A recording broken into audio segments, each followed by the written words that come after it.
Olá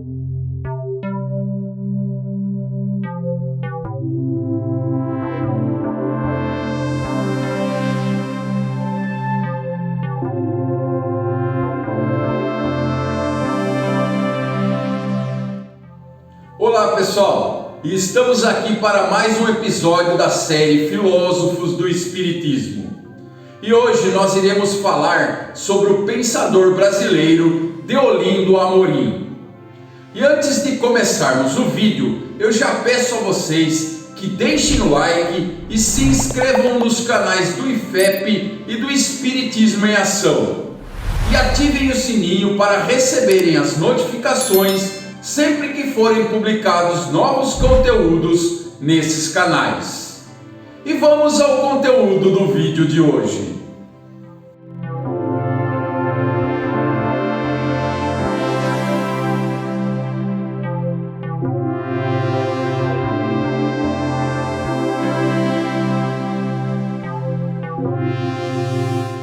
Deolindo Amorim nasceu no dia 23 de janeiro de 1906, na cidade de Baixa Grande, estado da Bahia. Nascido em família católica, converteu-se ao protestantismo pela Igreja Presbiteriana da Bahia. Chegou a ser selecionado para estudar em seminário evangélico, para ser pastor, mas não chegou a fazer profissão de fé. No ano de 1929, saiu da casa de seus pais com direção ao Rio de Janeiro para prestar o serviço militar obrigatório, e lá ficou residindo em definitivo, casando-se com Dona Delta dos Santos Amorim, sua dedicada companheira, de cujo enlace nasceram Paulo Henrique Amorim, Rosa Maria Amorim e Maria dos Santos Amorim. O nosso personagem de hoje, da nossa série Filósofos do Espiritismo, é um dos grandes pensadores espíritas brasileiros que já tivemos por estas terras e que também tem uma história completamente inspiradora, que nos deixou um legado também amplo, que todos nós espíritas precisamos conhecer mais, divulgarmos e pesquisarmos mais o pensamento do nosso querido Deolindo Amorim, que, embora tenha desencarnado em 1974,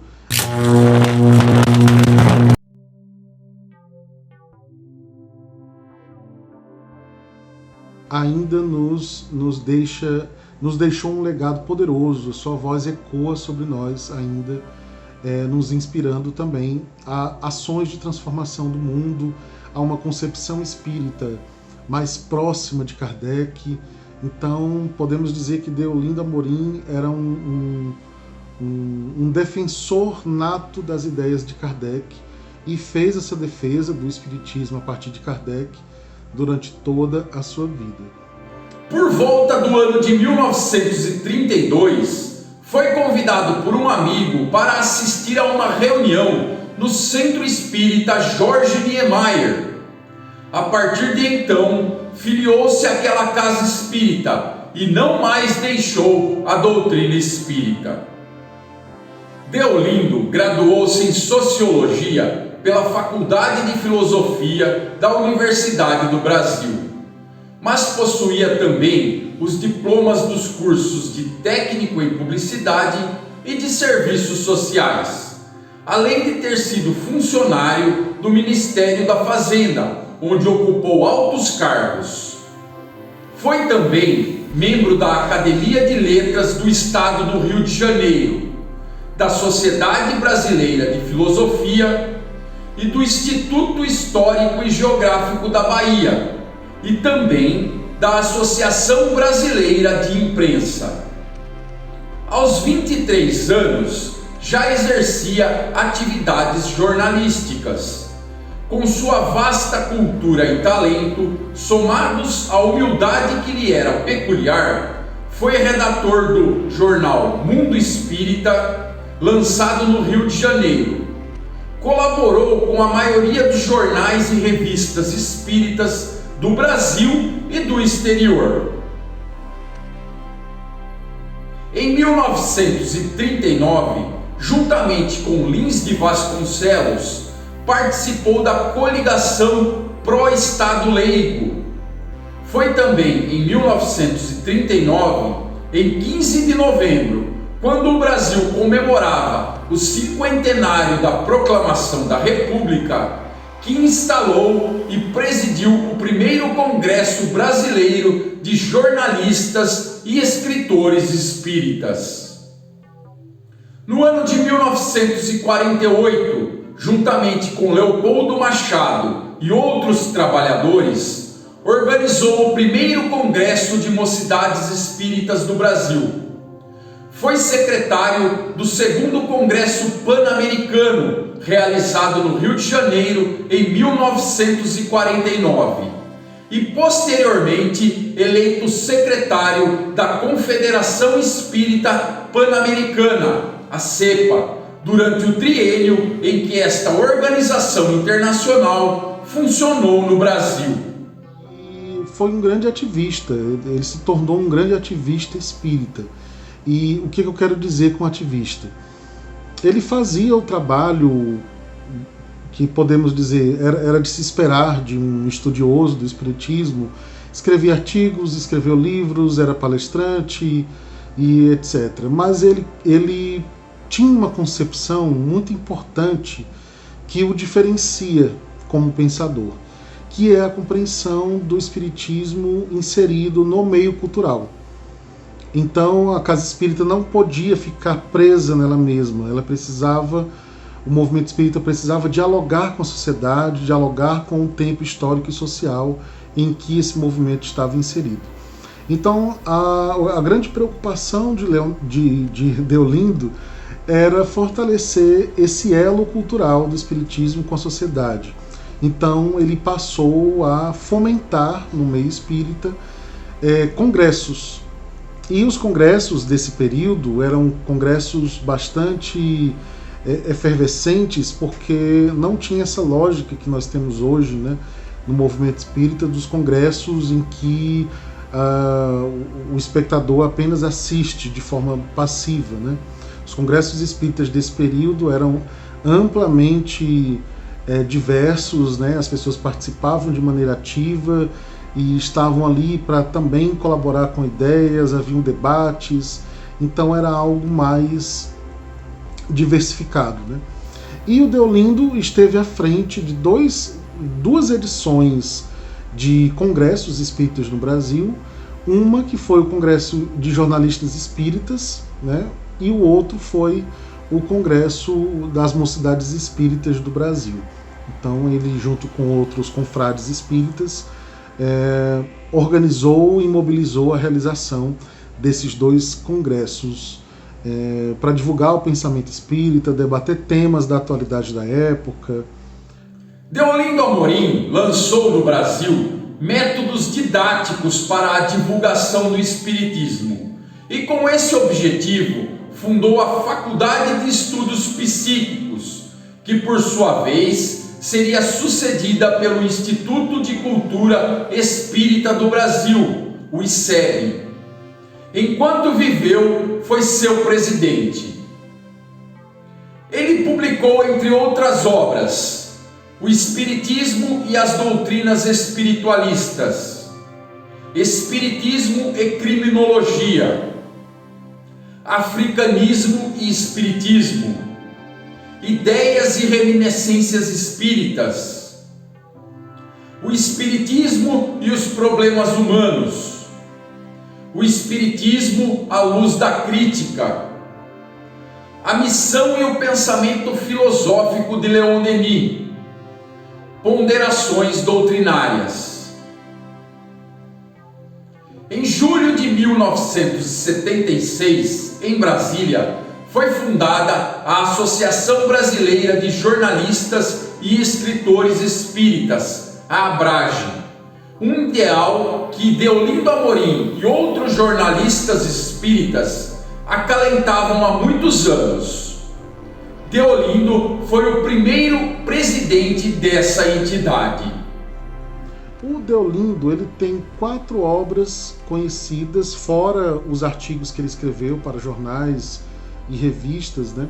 mas ele tem 4 obras que a gente precisa conhecer mais dentro do movimento espírita.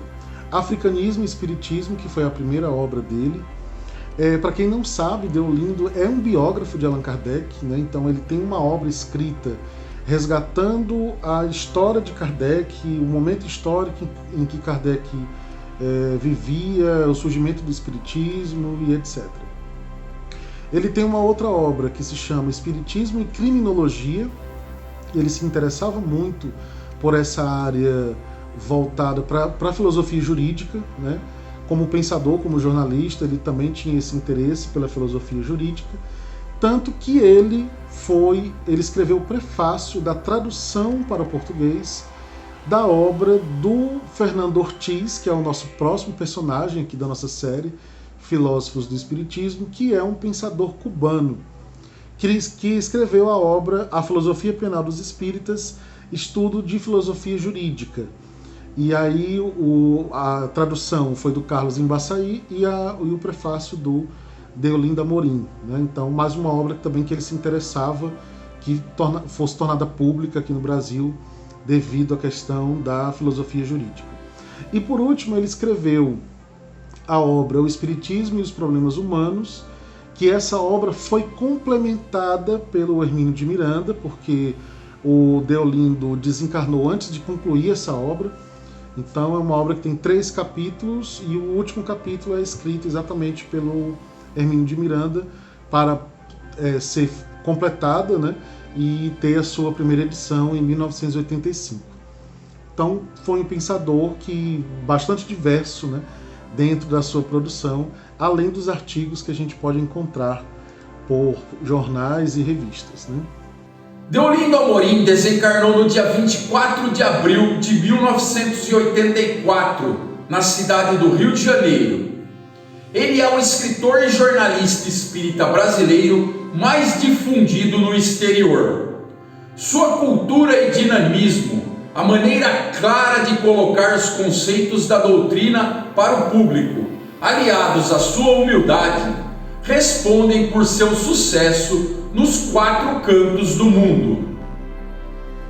Como pensador, eu quero destacar aqui 4 pontos, né? O momento dos episódios da nossa série são de instigar vocês, né, a pesquisar mais sobre cada pensador e pensadora que por aqui passa, né? Então não tem como a gente esgotar o pensamento e nem é a nossa pretensão também.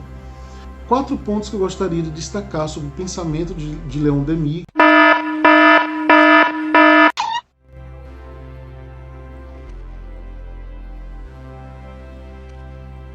Que lhe dá uma robustez de pensamento, de pensador espírita, né?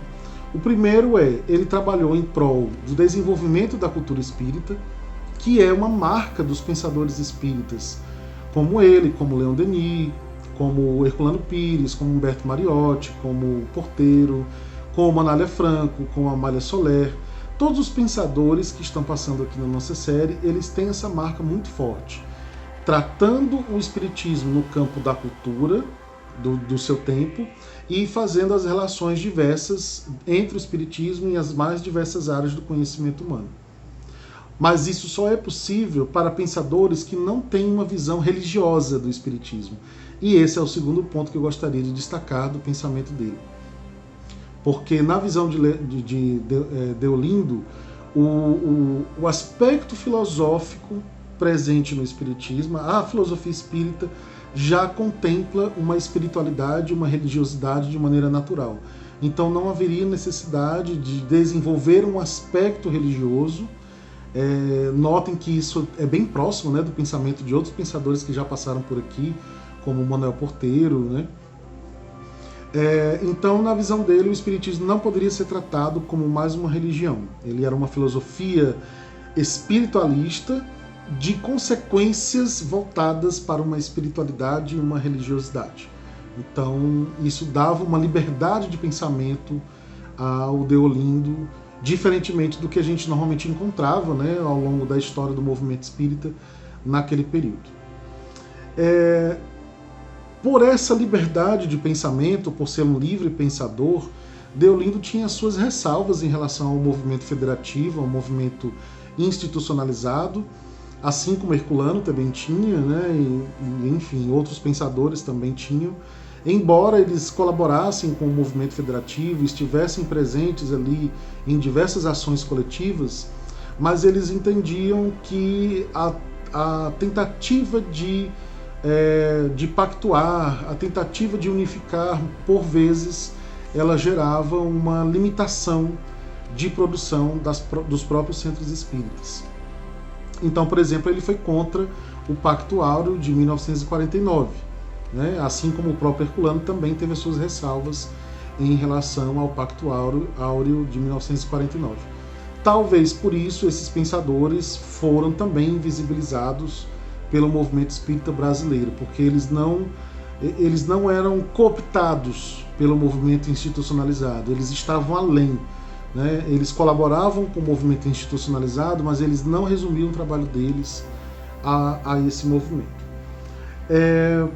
E por último, que é uma consequência do item de trabalhar a cultura espírita, Deolinda Amorim fazia as relações do espiritismo com as mais variadas áreas do conhecimento humano.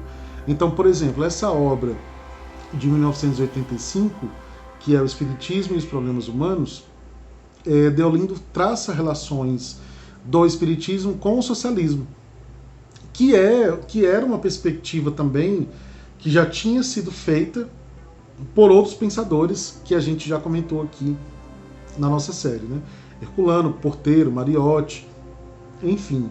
E aí o Deolindo escreve essa obra também fazendo essas relações do espiritismo com o socialismo, e aí a partir dessas relações ele questiona a própria estrutura da sociedade, né? A sociedade como está posta, o objetivo de um governo, a questão da propriedade privada e etc, etc. Né? Então ele exercitou bem essa característica. Assim também como na obra dele, o Espiritismo e Criminologia, em que ele fez essa aproximação entre espiritismo e filosofia jurídica, e a obra dele, Africanismo e Espiritismo, embora seja uma obra que ela precise ser lida com